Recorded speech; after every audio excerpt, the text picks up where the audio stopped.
We have progressively built up a Bitcoin position up to 140,000 Bitcoin over the past 2.5 years.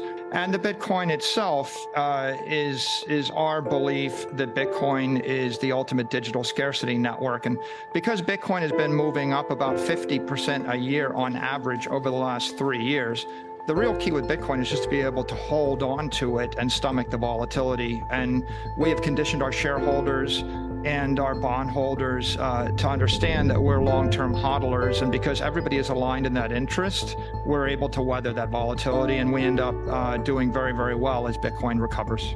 Yeah, and Bitcoin is recovering, though. We're still well off the all-time highs. We're up something like 70% since the start of the year. What do you attribute that recovery to? I think right now there are two twin drivers, right? There's the macroeconomic concern about inflation, and as inflation takes place, people lose confidence in fiat currencies, and that means they start to realize that everything valued on cash flows is a currency derivative, and Bitcoin is not valued on cash flows. It's in a digital scarcity.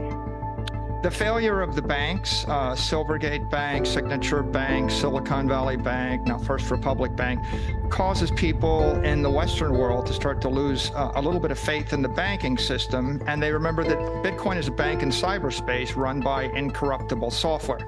So the phrase "be your own bank" has emerged as an investment idea in the United States, but it's really a matter of financial survival elsewhere. And so the combination of that concern about inflation and counterparty risk with banks is driving Bitcoin's adoption. It's also being driven, by the way, by the crypto crackdown. And as people lose faith in crypto exchanges, crypto securities, and cryptocurrencies, there's a natural migration of capital from those crypto ecosystems into Bitcoin, since it's viewed as the risk-off safe haven asset.